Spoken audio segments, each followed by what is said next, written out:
This is the sweetest encounter on the ranch. An Irish girl falls in love with the wild-haired Patsy, but what Mary never expects is that after knowing each other for only a week, Patsy proposes a sudden marriage. At the same time, when Mary's mother discovers that she has been alone with Patsy, this proud English woman becomes furious. There is a clear class difference between the two families, so the mother refuses to let her daughter fall for this poor young man, not knowing that the two have already reached the point of discussing marriage.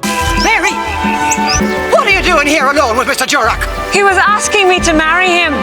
Upon hearing this, the mother is nearly overwhelmed, but Mary has already made up her mind, and no one can change her choice. And just like that, amid the cheers of friends and family, Patsy gets married and drives away in a carriage with his beautiful bride. Yet among the waves of laughter, only Mary's mother is left in tears, though at this point she has no choice but to accept it. The union of two Irish ranching families in a foreign land carries extraordinary meaning. It will also provide Patsy with a stable partnership for his future endeavors. But in a colony ruled by the British, will they simply let this go? The wedding dance is lively, and everyone is immersed in the joy of the moment. Patsy's youngest sister also seems to find a hint of her own sweetness. At the same time, unexpected connections begin to unfold. Another sister happens to notice a young man who is watching others dance and has not yet noticed her, though a spark is about to ignite. As evening approaches, everyone continues dancing, and Sarah's thoughts never leave the boy nearby. In the end, filled with excitement,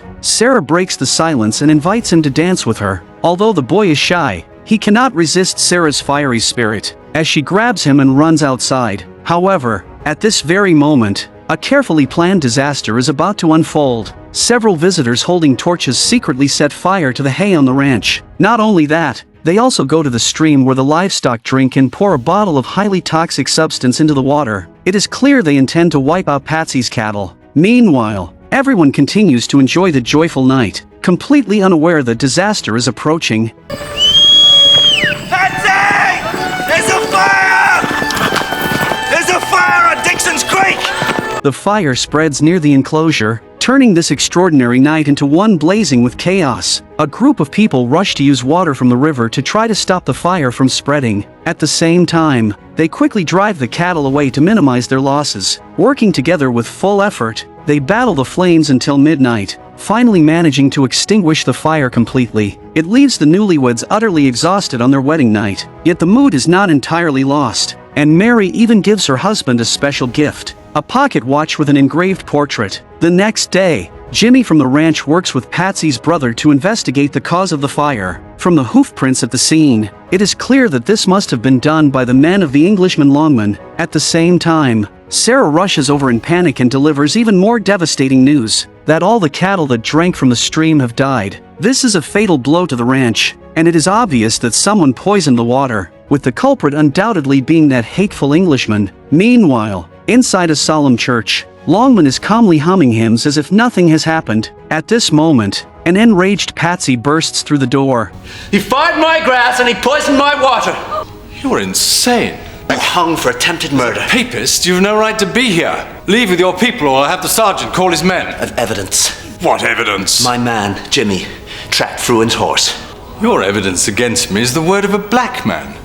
For an Irishman who has only recently arrived to challenge a British power deeply rooted in the colony is like striking a stone with an egg. Only now does Patsy realize that he cannot change the system or shake British authority. Since he cannot confront them, he decides to find a way to leave and seek a new land to survive. So he learns from the financial boss that the Queensland government is recruiting new settlers and offering land grants of 100 square miles. It is a number so astonishing that it leaves him speechless. However, that place is somewhat barren and has never been developed by white settlers. As soon as the mother-in-law hears this, she immediately backs out. Why go suffer in a desolate land where nothing thrives? And she even refuses to let her daughter go with him. Not only that, his sister Sarah also strongly opposes the idea, as she would rather live quietly here than venture into an uninhabited wilderness. At this moment, Patsy continues to argue his case with firm conviction. Patsy, you were a gambling man.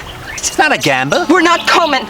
The scene falls into silence, as it seems no one is willing to gamble their future on Patsy's plan. But his mother thinks completely differently, as now that things have come to this point, she will not stop her son from going anywhere to pursue his dreams. However, she chooses to stay behind and live with her daughters. It seems the women are united in opposition, while the men are filled with excitement. After all, this land is 100 times larger than Longman's farm. At this moment, the usually silent father-in-law finally speaks up. He suggests that Patsy should first go and inspect the place, and only decide whether to move the whole family after confirming it is suitable for living and grazing. If the reality turns out worse than expected, they can cut their losses in time and avoid dragging the entire family into an uncertain predicament. So Patsy follows his father-in-law's advice and sets off on a long journey with his younger brother and Jimmy. No one knows when they will meet again, but one thing is certain: Patsy is not a man who ever gives up. After 2 months of travel, the four of them finally see the place they have dreamed of, but it is even worse than they imagined. Nothing but a scorching barren wasteland with no sign of life. What they need most now is water. And Jimmy, feeling hopeless, even urges Patsy to turn back, but a determined man never bows to hardship. At the same time, something happens not far away. A group of armed indigenous people rushes toward them at full speed. Seeing their approach, Patsy does not flee with his companions, but remains calm and tries to communicate. But with different customs and languages across regions, they chatter in words he cannot understand. Patsy hopes Jimmy can translate, but having been raised among white settlers, he no longer remembers the language of his ancestors. With no other choice, Patsy uses hand gestures to show that they are searching for water, but the indigenous people pretend not to understand and urge them to leave, as if they have trespassed on their land. Patsy ignores their hostility, as after all the effort it took to get here, he has no intention of turning back easily. So despite their fierce stares, he calmly continues forward, and his companions can only follow behind. After months of struggling in the wasteland, they are nearly out of supplies, and if they do not return soon, they may perish there. Even his companions begin to persuade him to give up. Though unwilling, Patsy has no choice but to accept reality. Yet fortune favors those with strong will, and just as they begin heading back, Patsy suddenly notices a flock of crows soaring across the sky. He immediately realizes that when birds fly in groups toward the same direction, they are likely heading toward water. At the same time, the direction those indigenous people came from matches the flight of the crows, meaning the water source lies in the opposite direction, but he does not reveal this, instead quietly rejoicing, knowing he will return to this place again. Meanwhile, Mary endures her own hardship in life, and with the help of family and friends, she safely gives birth to a baby boy. This is the only moment of joy for the family during the nearly 1 year of her husband's absence, but unexpectedly, just after the baby is born, Sarah throws the child into a pit, and with that, episode 4 of the story comes to an end. This woman has just given birth, and the baby is taken away and placed into a pit in the yard. At first, I thought they were going to bury the child, but to my surprise, the rest of the family kneels beside him and begins to pray. It turns out this is a tradition among Irish Catholic immigrants, symbolizing that from the moment of birth, the child is bound to this land. It is both a prayer to God and a spiritual covenant between the pioneers and the land. And just like that, 2 months pass in the blink of an eye. While taking care of the baby, Mary suddenly realizes that her husband, who has been away for over a year exploring new land, has returned. It has truly not been easy. When he left, he was a handsome young man, but now he is bearded and rugged, looking almost like a wild man. At the same time, the baby's cries break the silence of their reunion. It turns out that during his absence, Mary has given birth to a healthy baby boy for Patsy. She has named the child Michael, after Patsy's late father, symbolizing the continuation of life and the inheritance of spirit. With everything ready, Patsy borrows money from the financial backer and begins preparing supplies for the expedition. But Jimmy, who once supported him, does not want to leave with him, and this brings up the tension between different peoples. Although Jimmy was raised among white settlers, he knows that indigenous blood runs through him. Once the first white man settles there, many more will follow. When that happens, they will compete with the indigenous people for resources, and violence will become inevitable. Jimmy cannot accept that,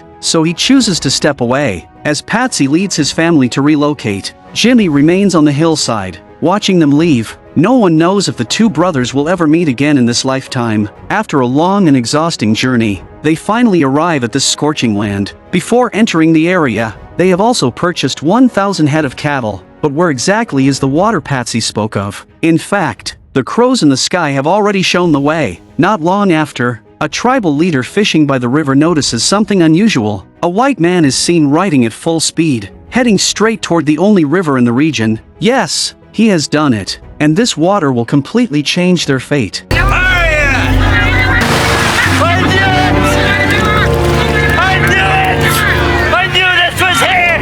Although the Indigenous man cannot understand his words, the excitement on Patsy's face reveals everything, as he has conquered this barren land with passion and courage. At the same time, a massive herd of cattle charges toward the area, followed by the voices of Patsy's brother and Costello calling out. Everyone is overwhelmed with excitement. Where there is water, there is hope for life, and it becomes the spiritual foundation for them to settle here. So Patsy brings his wife and child forward, preparing to make contact with the Indigenous people of this land. Mary is still holding a baby in her arms, one who was born during the journey. Soon, both sides introduce themselves. Although there is a language barrier, the Indigenous people show no hostility and even take the initiative to hold Mary's child. It is clear that they appreciate each other, but will this sense of admiration last? As time quickly passes, 5 years go by in an instant. The ranch is thriving, and as Patsy's business continues to expand, it attracts many white cowboys to help manage the land. At the same time,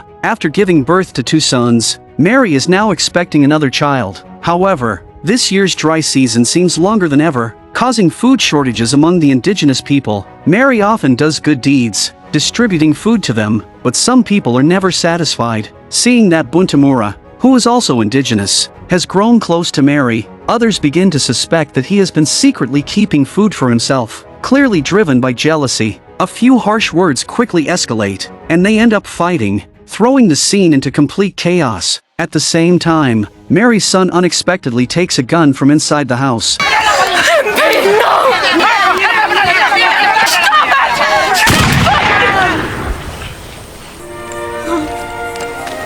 Although the situation calms down, Mary realizes that the child she is about to deliver may not survive. Life is never a smooth road, and some tragedies are like starlight held in your hand that suddenly shatters. She watches as her husband shovels dirt over the infant, each motion striking her heart like a heavy blow. All the words of welcome that were never spoken turn into silence buried beneath the soil, and even the air feels too heavy to breathe. Meanwhile, Patsy's younger brother and his companions travel to New South Wales to sell some high-quality cattle. Unexpectedly, they run into their sister whom they have not seen for a long time. It has been 5 full years since they last met, and naturally, they have so much to say. At the same time, unexpected connections continue to unfold. When the mother sees her youngest son return home, she is overjoyed. But soon, the brother delivers a message from Patsy, saying that he has now established himself in Queensland and hopes the entire family will come and settle there. However, the drought has lasted for a long time this year, and the brother suggests waiting until next year, but the sister holds a completely different view. She is the first to support leaving immediately, and her husband will go with her as well. So the family sets off on a long journey together. However, the entire route is extremely grueling. The barren land causes constant arguments between Sarah and her husband, triggering early labor, and she has no choice but to give birth under these harsh conditions. The mother temporarily acts as a midwife, with help from the brother's girlfriend. With their assistance, Sarah gives birth to her second child in the wilderness. After a brief rest, the family sets out once again. Finally, after more than 2 months of travel, they safely arrive at Patsy's ranch. After so many years apart, the family is reunited, a moment that is deeply moving. Patsy has also fulfilled his dream, taking on the responsibility of caring for his family. He provides them with a warm place where they can truly settle and build a life. The family even thoughtfully brings a piano for Mary, allowing her to reconnect with the beauty she once cherished. At night, Patsy invites a violinist, and the family dances traditional Irish dances in the open yard. But unexpectedly, a storm of conflict is about to unfold. A hired cowboy on the ranch, seemingly unable to endure his loneliness, goes to the area where the Indigenous people gather in search of a woman. He is soon captured by the Indigenous people and brought before Patsy. It is clear that he has broken the rules here, so Patsy dismisses him on the spot without hesitation. But this cowboy will go on to cause further harm. At the same time, thunder suddenly rolls across the sky, and a heavy rain begins to pour without warning. This is a moment everyone has been waiting for, as without it, they would struggle to face the coming crisis. People dance in the rain, celebrating this gift from above. 3 days later, the once dry river is now filled with water, yet the dismissed cowboy still lingers near the ranch. He unexpectedly spots an Indigenous woman working and develops malicious intent. Taking advantage of a moment when Patsy's family is not paying attention, he abducts the woman, and with that, Episode 5 of the story comes to an end. The King of Grassland Episode 5 weaves a dialectical epic of colonial history centered on land. The ritual of burying a newborn into the soil is both a spiritual covenant between Irish immigrants and the land, and the original imprint of a settler's instinct to take root. The land shifts from a sacred refuge into a symbol of possession. Patsy's ecstatic triumph in finding water stands in sharp contrast to the silent gaze of the Indigenous chief. The discovery of water becomes a declaration of conquest for the settlers, yet it also marks the beginning of disaster for the native people. Through the intertwining of birth and death, the narrative subtly reveals the bloody cost of expansion, when the symbols of civilization, the piano and violin, echo across the wilderness. The settler's dream of home has already begun to trample the foundations of Indigenous survival. The dismissed cowboy's abduction of an Indigenous woman feels like lightning before a storm. It foreshadows an irreconcilable clash between two civilizations that will inevitably stain this promised land. How tragic is the fate of the imprisoned Indigenous woman. She is held captive by the white cowboy for 3 full days, merely to satisfy his suppressed desires in this desolate land. Just as the man prepares to act again, the woman's companions searching the hills discover his location and launch a silent attack. A blade pierces his body, and the cowboy finally pays the price. The Indigenous people successfully rescue their companion,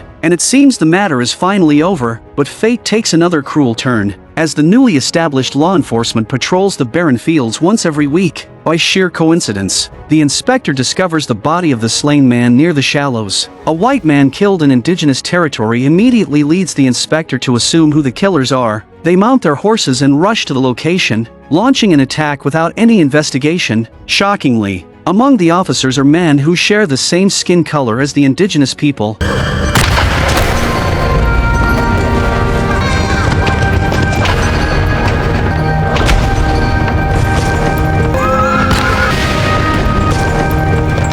In a short time, an entire tribal group is wiped out, and even those barely alive are shot again without mercy. At the same time, another unaware Indigenous man approaches after hearing the gunshots, only to be stopped at gunpoint by the inspector. Upon learning that he works for the rancher Patsy, the inspector decides not to pursue the matter further. This allows the man named Buntamora to survive, but all the people he grew up with are gone, including his wife. This event is not just part of the story, but a symbol of violence and guilt in Australia's colonial frontier history. It exposes the historical cost behind the success of the Durack family and forces Patsy to confront the conflict between morality and belief for the first time. Perhaps only now does he realize that the land he loves was never truly conquered by him, but taken. This realization becomes the source of his lifelong guilt and silence. It is worth noting that the original author is a descendant of the Durack family. When writing this story in the mid-20th century, the author was already aware of the colonial scars behind their ancestors' expansion. This massacre is rooted in real history and reveals an unchanging truth. The success of one people is often accompanied by the destruction of another. Meanwhile, an Indigenous officer washes away the blood left by his own people with his dark, weathered hands. What a deeply ironic image this is. At the same time, an enraged Patsy brings his brother to the riverbank to demand an explanation from the resting inspector, but the inspector dismisses the incident as insignificant, claiming it is simply government policy. The life of any white person is considered far more valuable than that of an Indigenous person, and force must be used to ensure protection. Even if Patsy himself were harmed, they would respond in the same way. I don't need protection from them. They are the gentlest people on God's earth. And you have taught them to murder each other. We'd never do that. You've just done it! The inspector argues that Patsy misunderstands, saying that using Indigenous officers to suppress other Indigenous people benefits both sides, because Australia is home to many different Indigenous groups, and conflicts already exist among them. By using those who have been assimilated to control others, it not only maintains colonial order and divides Indigenous communities, but also allows settlers to carry out violence with less moral burden. At this moment, Patsy finally understands everything, and his heart sinks into despair. He realizes that he can do nothing here, but to avoid witnessing more violence. He makes a bold decision. He sends his 2 sons away for education and prepares to sell all the livestock on the ranch, because violence has poisoned his land, and now the land has lost him as well. He always believed he was different from other white settlers, and it is this sense of conscience that ultimately drives him to leave. When the day of departure arrives, Buntamura seems reluctant to say goodbye. This rugged man knows deeply that Patsy is one of the few good people here. After living together on this barren land for so many years, Buntamura even wishes to leave with him. Although his wife thinks it is a good idea, Patsy firmly refuses, because they plan to move to Brisbane, a city belonging to white society. In the reality of colonial life, a white family traveling with an Indigenous companion would face rejection. Indigenous people have almost no space to survive or legal standing in such cities. Patsy understands this clearly, and taking him to Brisbane would only expose him to more discrimination while placing his own family in an awkward position, so they have no choice but to part ways. However, Patsy leaves his home behind for him and even gives him some of the remaining horses on the ranch. A gesture of deep friendship between them. Time passes quickly, and in the blink of an eye, 10 years go by. By now, Patsy's family has grown wealthy through business. This marks his transformation from a frontier pioneer into a refined gentleman in the city. At the same time, today is his eldest son Michael's 21st birthday, and the entire family gathers together. Patsy even prepares a cake shaped like the map of Australia, clearly hinting that this celebration carries deeper meaning, and indeed it does. Taking advantage of everyone being present, he recounts their journey from Ireland to Australia, and the price they paid to reach where they are today is beyond words. At the same time, though not yet old, Patsy makes a major decision. He wants his 2 sons to inherit his legacy early and contribute to the family's future, requiring them to take part in managing land and to set out for the Kimberley next month. Everyone offers congratulations, but the 2 sons appear disappointed, worried that they are too young. Patsy then asks their uncle to accompany them. We were supposed to go to university. MP, you've enough education and you should last you 10 lifetimes. Patsy, I think if we'd discussed this before you made a public announcement... There's nothing to discuss. Not only are the mother and sons dissatisfied, but Patsy's sister-in-law also refuses. She says that during those years on the ranch, her husband rarely lived a stable life. He was either out herding cattle or traveling between towns to sell beef. Now that life has finally settled, Patsy is asking them to go to another barren land again, but Patsy insists that if she does not want to be separated from her husband and children, then the whole family should go together. Seeing the determination in his wife's eyes, the younger brother ultimately refuses his older brother's arrangement. The atmosphere falls into silence. Patsy cannot escalate the conflict with his brother, but his 2 sons must still follow his decision, so he cuts 2 slices of cake, symbolizing the land and inheritance passed on to each son. Even if it does not taste good, they must swallow it. 2 months later, the brothers arrive in Kimberley, a region newly opened by the colonial government. The land is fertile and water is abundant, which is exactly why Patsy has chosen it for them to develop a new ranch. But after only a few days, the young men begin to grow tired of the place. And with that, Episode 6 of the story comes to an end. The King of Grassland Episode 6 tears open the blood-stained scars of Australia's frontier history through a cold depiction of a colonial massacre. The narrative skillfully intertwines individual acts of violence with systemic wrongdoing, the bias of the white judicial system and the identity paradox of Indigenous auxiliary police together form a precise machine of colonial violence. Patsy's awakening and retreat reveal the limits of moral redemption, where conscience ultimately yields to the structure of power. The most painful truth lies in the self-replication of colonial logic. The map-shaped cake and the sons being forced to inherit the mission of land ownership suggest that violence is being repackaged as family legacy. As Indigenous blood seeps into the red soil while the anxieties of settlers continue across generations, the story strips away the illusion of colonial mythology. What is called progress and civilization is nothing more than a cycle of enduring wounds. I'm Movie Lover. Thanks for watching. There's a sequel coming up. See you next time.